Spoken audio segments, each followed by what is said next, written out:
ভারতের মহাকাশ গবেষণায় আজকে নয়া দিগন্ত উন্মোচিত হলো।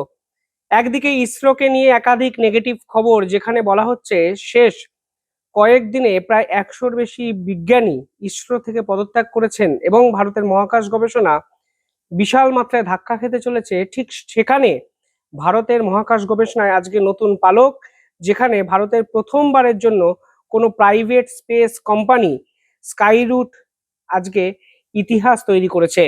আজকের এই ভিডিওতে আমি ডিটেইলিং আলোচনা করব ভারত এমন কি করলো এবং মহাকাশ গবেষণায় ভারত এক্স্যাক্টলি কোন জায়গায় পৌঁছালো যা বিশ্বের অনেক দেশই পৌঁছাতে পারেনি। এবং ভারত সরকারের একটি উদ্যোগ 2020 সাল থেকে যেটা ভারত শুরু করেছিল, যে মহাকাশ গবেষণায় প্রাইভেট কোম্পানিদের জায়গা আলাদা করে দেওয়া হোক এবং তারাই একসময় ইসরোর পাশাপাশি ভারতের মহাকাশ গবেষণাকে অন্য মাত্রায় নিয়ে যেতে পারে। আজকে সেই টার্গেটে কিন্তু সফল হলো ভারত, তা কিন্তু পরিষ্কার বোঝা গেল। আজকের এই ভিডিওতে আমি ডিটেইলিং আলোচনা করবো। ভিডিওটি সবটা দেখবেন, শেষ অবধি দেখবেন, সাবস্ক্রাইব করবেন দ্য ইন্ডিপেন্ডেন্ট নেটওয়ার্ক। আমরা ইন্ডিপেন্ডেন্ট বেঙ্গলের পাশাপাশি ইন্ডিপেন্ডেন্ট নেটওয়ার্ক এই চ্যানেলেও জিও পলিটিক্স এবং কারেন্ট অ্যাফেয়ার্সের একাধিক টপিক নিয়ে আলোচনা করি, যেগুলো আপনাদের জানা প্রয়োজন। যাই হোক, এবার ভিডিওতে ফিরি।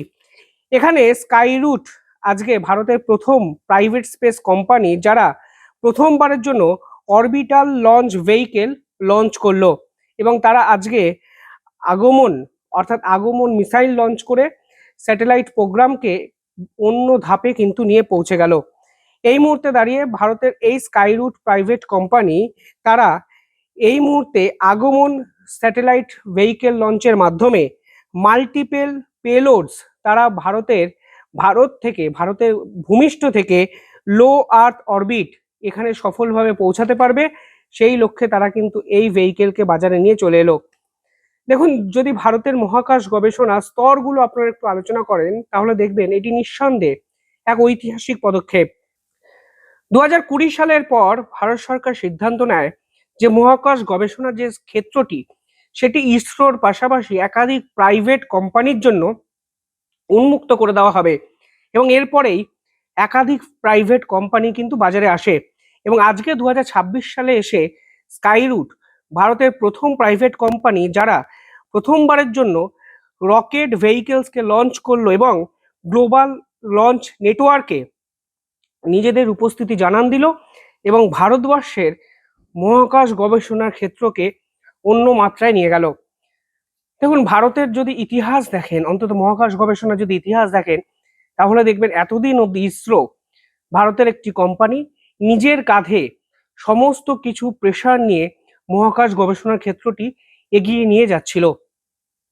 1960 থেকে 1980 এই সময়টায় ইসরো তৈরি হয় 1969 সালে। সে সময় ইনকোসাপার সে সময় কিন্তু প্রধান দায়িত্ব নিয়েছিল মহাকাশ গবেষণায় এবং সে সময় ভারত মহাকাশ গবেষণাকে ন্যাশনাল ডেভেলপমেন্টের জন্য ব্যবহার করত। গোটা বিশ্বের বিভিন্ন দেশ, সে সময় কোল্ড ওয়ার পিরিয়ড ছিল, তারা কিন্তু মিলিটারি ডমিনেন্সের জন্য মহাকাশ গবেষণাকে ব্যবহার করত।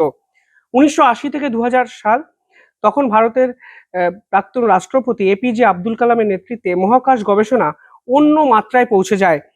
SLV-3, ASLV, PSLV, instant satellite, IRS, একাধিক সেলফ ডিপেন্ডেন্ট স্যাটেলাইট ভারত কিন্তু তৈরি করে বিশ্ব মানচিত্রে নিজেদের উপস্থিতিকে জানান দেয়। 2000 থেকে 2020 সময়টা ভারতের মহাকাশ গবেষণার ফেজ 3। সে সময় ভারত বিশ্ব মানচিত্রে নিজেদেরকে টপ প্লেয়ার হিসাবে প্রতিষ্ঠিত করে, যখন চন্দ্রযান-1, মার্স অরবিটাল একাধিক স্যাটেলাইট, চন্দ্রযান-2, PSLV বিভিন্ন স্যাটেলাইট লঞ্চ, GSLV MiG-3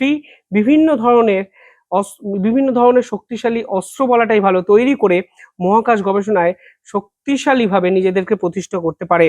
এবং ফেজ 4, যেখানে 2020 সালের পর ভারত কিন্তু প্রাইভেটাইজেশন করে মহাকাশ ক্ষেত্রে এবং নিউ স্পেস ইন্ডিয়া লিমিটেড ইসরোরই একটি প্রাইভেটাইজেশন কোম্পানি করে বহির্বিশ্বের একাধিক কাজকেও কিন্তু তারা ভারত করতে শুরু করে। এবং 2020 পর ভারত সরকার চেয়েছিল বিভিন্ন প্রাইভেট কোম্পানি যেন মহাকাশ গবেষণায় আসে এবং তারা যেন ভারতের আলটিমেটলি মহাকাশের যে ক্ষেত্রটা, সেটা যেন পরবর্তী ধাপে নিয়ে যায়।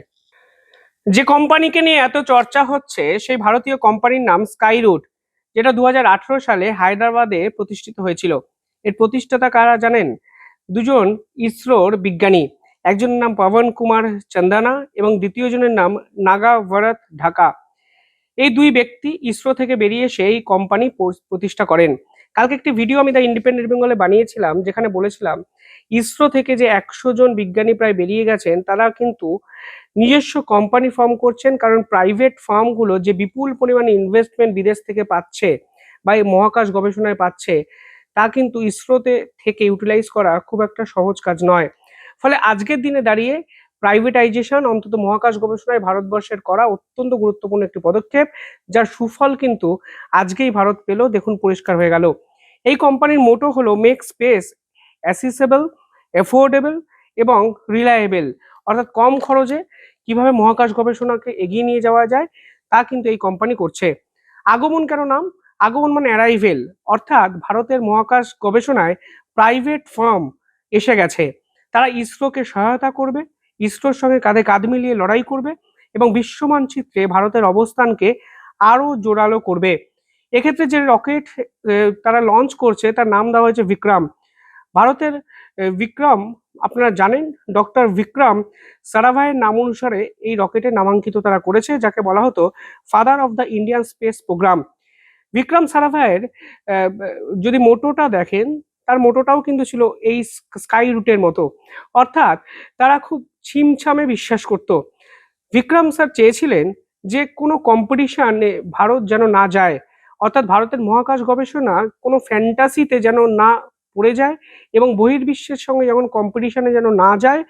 আসল লক্ষ্য হলো ভারতীয়দের এই মহাকাশ গবেষণা কিভাবে কাজে লাগানো যায় এবং ভারতের কিভাবে সাহায্য হতে পারে সেই চেষ্টা করা।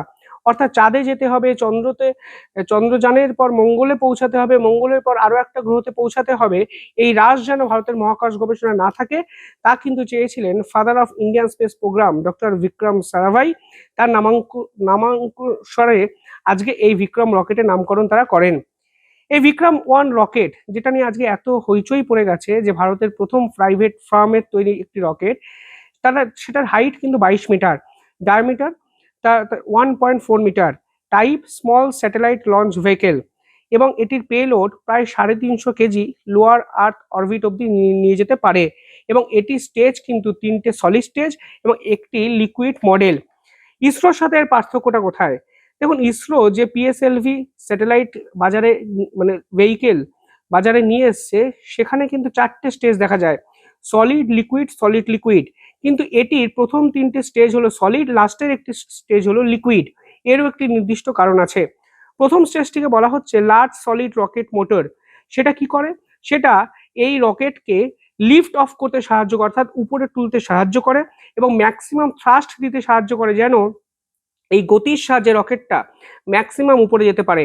সেকেন্ড যে স্টেজ, তাকে বলা হচ্ছে সলিড প্রপাইল্যান্ট, অর্থাৎ এই স্টেজে আলটিমেটলি গতিটাকে যেন আরো বাড়ানো যায় সেই চেষ্টা কিন্তু করা হয়। তৃতীয় সলিড স্টেজটাকে বলা হচ্ছে সলিড প্রপালশন, যেটা অরবিটের কাছাকাছি এই রকেটটাকে নিয়ে যেতে সাহায্য করে। এবং চতুর্থ স্টেজটাকে বলা হচ্ছে লিকুইড অরবিটাল মডেল, যেটা ফাইনাল অরবিটে ইনসার্টেশনে কাজে লাগে, ব্যালেন্স করতে কাজে লাগে। এবার এই 3 স্টেজ সলিড কেন রাখা হয়েছে? কিছুটা কস্ট কাটিং এর জন্য রাখা হয়েছে।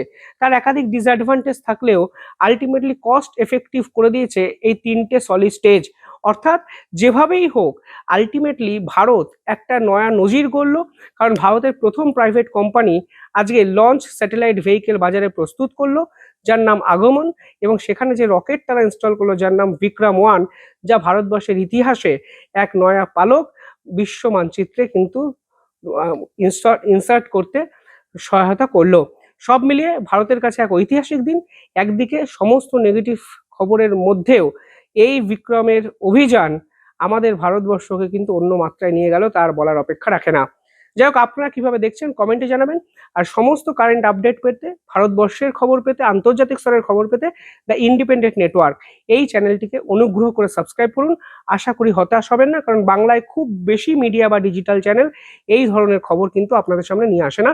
আপনারা সহায়তা করলে আমরা একটু মনের জোর পাবো। ধন্যবাদ, ভালো থাকবেন।